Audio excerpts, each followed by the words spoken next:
প্রথমত লিগ কমিটিকে ধন্যবাদ যে আসলে মূল্যায়ন করা যে পুরো মৌসুম জুড়ে যারা চ্যাম্পিয়ন, রানার্স আপ এবং ক্যাটাগরিতে পুরস্কার পেয়েছেন তাদের জন্য পুরস্কার আয়োজন করা। এই যে মূল্যায়ন করা এটা যেকোনো খেলোয়াড় বা দলের জন্য একটা অনুপ্রেরণা। আর আমরা যেহেতু এখানে ফেয়ার প্লে ট্রফি জিতছি, যারা জুডিশিয়াল বোর্ডে যারা ছিলেন, বিচারক যারা ছিলেন তাদেরকে ধন্যবাদ জানাচ্ছি যারা আমাদেরকে নির্বাচিত করেছেন। আ কোনো টিম ফেয়ার প্লে ট্রফি জেতার জন্য খেলে কিনা জানি না। বাট আমরা আমরাও যে সরাসরি ফেয়ার প্লে ট্রফি জেতার জন্য খেলছি তা না। আমরা সবসময় চ্যাম্পিয়ন বা রানার্স আপ হওয়ার জন্য চিন্তা করি। সেভাবেই মাঠে খেলি। তবে হ্যাঁ, ভালো খেলার জন্য ভালো মাঠের ভালো খেলার পরিবেশ তৈরি করার জন্য যে বিষয়গুলো দরকার সেগুলোর উপর নির্ভর করে ফেয়ার প্লে ট্রফি।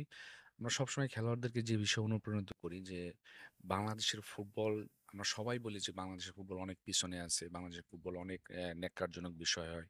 আমরা বাট এই তো আমাদের জন্যই, আমরা যারা খেলতেছি, আমরা যারা এই খেলাটার সঙ্গে জড়িত আছে, এটা তো আর বাইরের থেকে কেউ এসে খারাপ করে নাই। তো আমাদের নিজেদের আগে বদলাইতে হবে। সেটা আমরা কোন জায়গায় বদলাইতে পারি মাঠের খেলায় সেটা কিরকম? আমরা কোনো নেতিবাচক মাঠের নেতিবাচক কোনো কিছু করব না, কোনো নেতিবাচক ফাউল করবো না, আমরা টেকনিক্যাল ফাউল করবো, নো প্রবলেম। কিন্তু অহেতুক রাগের বশে যে কাউকে মানে ক্ষতি করা, কোনো প্লেয়ারকে ক্ষতি করা, সেই কাজ আমরা কখনোই করব না। রেফারির সাথে অহেতুক কোনো বাজে আচরণ করব না। রেফারি যে ডিসিশন দিচ্ছে সেটাই মেনে নিতে হবে। কারণ পৃথিবীর কারো ক্ষমতা নাই বা শক্তি নাই যে রেফারির ডিসিশন চেঞ্জ করার।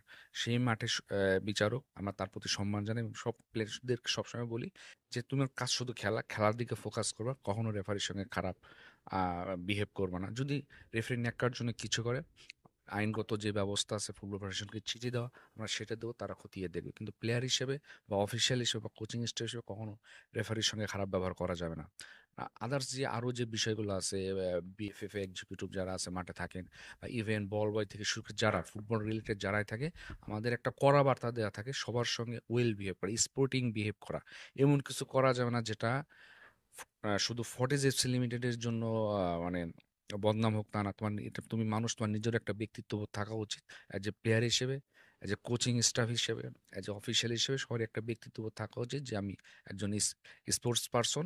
তো এই বিষয়গুলো আমরা খুব গুরুত্ব দিই যে কোনো আচ্ছা। আর একই সাথে আপনারা আজকে ২ টি পুরস্কার পেলেন। একটা আন্ডার 18 রানার আপ এবং হচ্ছে যে ২০২৩-২৪ বিপিএল এর আপনার ফেয়ার প্লে অ্যাওয়ার্ড।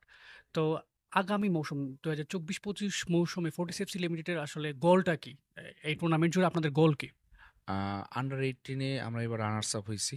তো অবশ্যই পরের বার চ্যাম্পিয়ন হতে চাইবো। ফর্টিজ এফসি লিমিটেড একটা নীতিগতভাবে একটা বিষয় সবসময় আমরা ধারণ করি, সেটা হলো পূর্বের চেয়ে ভালো কিছু করা। অর্থাৎ আজকে যেটা করছে কালকে আগামীকাল এর চেয়ে বেটার কিছু করতে হবে। তো লাস্টে আমরা রানার্স আপ হয়েছি, সামনে তো চ্যাম্পিয়ন হওয়া ছাড়া আর কোনো রাস্তা নেই। ওটাই আমাদের গোল। বিপিএল মানে ২০২৩-২৪ এর মেইন যে বিপিএল সেটার আপনাদের লক্ষ্য কি? আমরা আমাদের থিম একই, যে আগের চেয়ে ভালো কিছু করা।